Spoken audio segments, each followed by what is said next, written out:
Hey, how are we, guys? You good? Right, who's first? You guys good, Amy? Well, Ian, right here. Congratulations on another win here inside the T-Mobile Arena. It's been a minute since we've seen you in there, so now that you got the W, what are the emotions now? Happy to get the win. Happy to stay undefeated. 11-0 sounds pretty fucking good. But not satisfied. I've told you this many times. I'm searching for perfection, and I was an idiot, and I got caught with a shot that I shouldn't have got caught with because I made a little error, and that's okay. We learn, we grow, and we get better, and we show up in Miami hopefully in 5 weeks, and we show how fast I can learn and evolve. You said you made a little error. Is that just overzealous, like you wanted to come back and set the tone early, and you just kind of blitzed? No, I threw a left hook to the body, which is something I never throw. I would always just keep a left straight to the body, but I seen it. I was like, maybe try it. And then I got caught, and I can promise you now I'm never doing that again. But yeah, look, I know I have it in me. I know the heart that I have. I know the chin that I have. And he caught me with a beautiful shot. Fair play to him. Congratulations. But you're going to have to do a hell of a lot more to put me out. And if you look at any of the best fighters on the planet, like anyone in that GOAT conversation, who hasn't fought through adversity? Who hasn't had that? Like John Jones nearly had his arm snapped. Do you know what I mean? Anderson Silva, we've seen him unconscious. George St. Pierre, we've seen him unconscious. But they come back.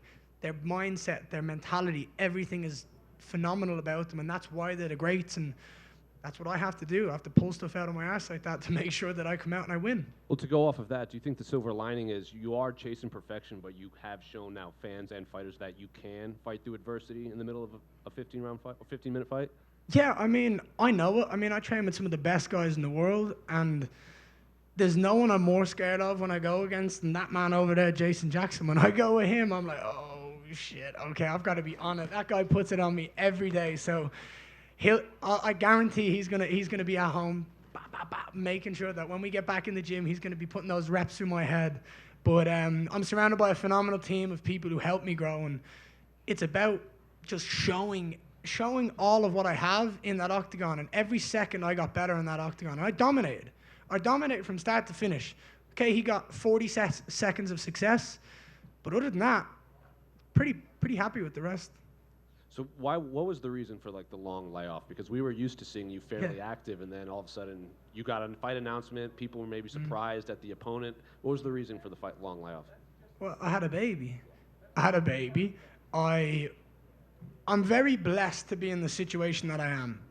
I'm a young man who is at the top of my sport, signed to the best organization in the world for what I want to do.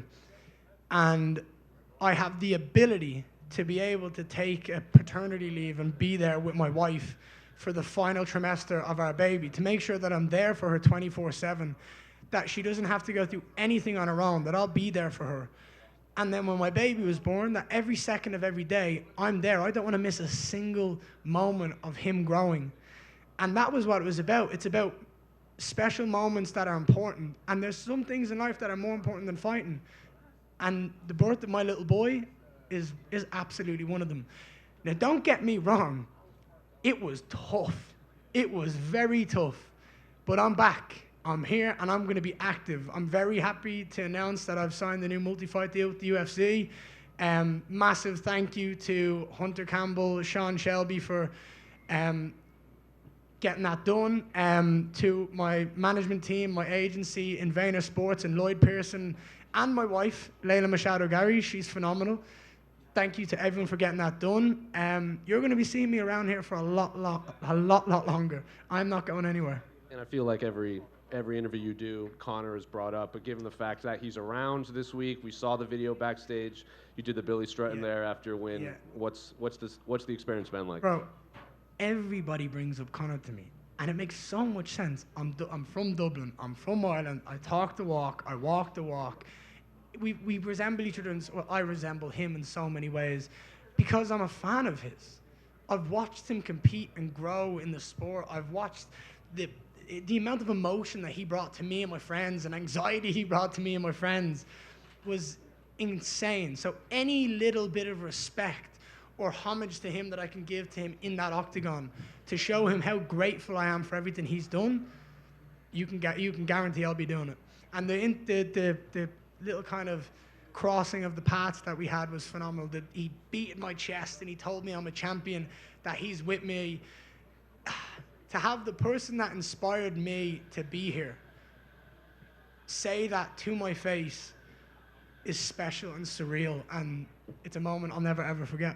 The final one for me, you've obviously mentioned you want to be on the Miami card. Are you at the point in your career where you can start asking for certain names, or do you not care at this? I don't want to ask for certain names, and I'll tell you why. I don't want to ever be told I'm handpicking fights. There's a couple of things that I see in regards to fighters when they're on their rise that people always say. When Conor was on his rise, everybody talked about him not fighting a wrestler. Okay, they always have that asterisk. All right, we always see, oh, this guy's handpicking fights. Sean Shelby sends me an email with a name. I say yes. That's it. The only time I've not said yes to Sean Shelby was when I said I wanted to fight someone better. And he said, can't happen. I'm so game. I don't care who it is. I'm going to go in there and do my job, fight, win, celebrate. Who was the fighter that he said no to? This one. I wanted better. I said no. I said I didn't want to fight him. I wanted to fight Brian Barberena, because we had talked a little bit of shit on Twitter. We had talked on Instagram. He was game. He's a game fighter. I wanted that fight. Sean Shelby said we can't do it. And I'm like, oh, fuck. All right. I guess I'll take this guy out. So, yeah. We're getting better and better every day. Ian, back here. Hey, sir. How are you? You good? I'm doing really good. What about you? Yeah. How do I look?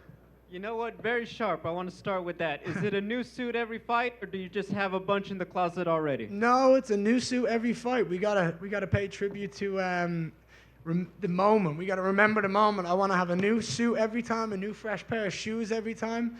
Yeah, we gotta show up in style. We gotta fight in style and leave in style. Mission accomplished. Yes, sir. I asked your friend Michael Chandler. Yeah. It's Vegas. I want to put some money down. Will Kill Cliff stay the name of the gym by the end of the year?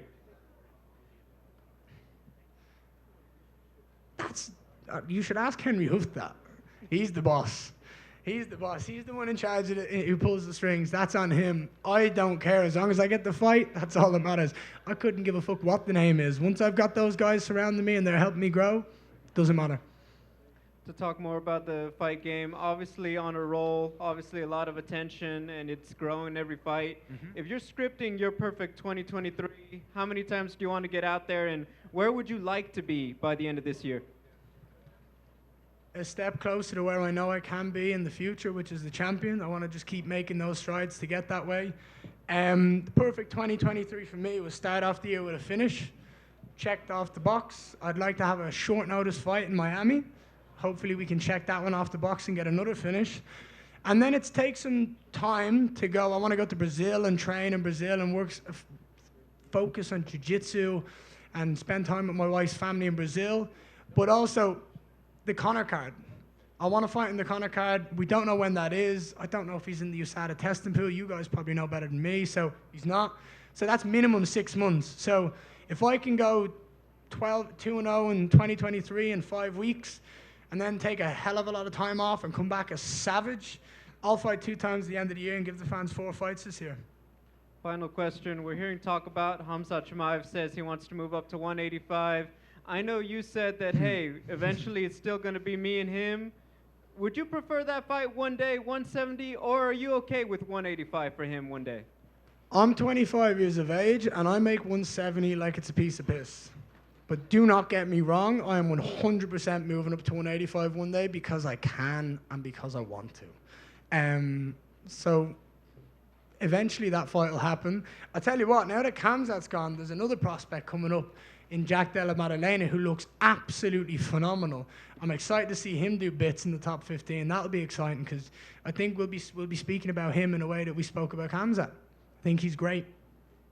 Looking forward to it. Thank you. Appreciate you, man. Hey, Ian. Hey, you. How are you getting on? You good? Good, good. Is Daddy Ian a mythical fighter? I don't know. You tell me. You tell me. What do you think? I mean, you made it look good, and you messed up your opponent, so it could be a mythical fighter. I did all that with a jab. A jab.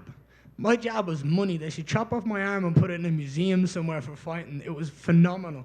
It's something I'm amazing at. I've used it since I was a kid. It's always been something that I've just had, just that chop. So yeah, to be able to have that and just basically beat the shit out of someone with one limb, yeah. I've always said, if I'd take a boxing fight tomorrow, I'd strap my right hand to my face and I'd out-jab Jake Paul for as long as he wants in a boxing fight. I'd thump the mouth off him. So yeah, I'm happy. Congratulations. Appreciate you. Anyone else? We all good? Appreciate you guys. Have a great night and enjoy the fights.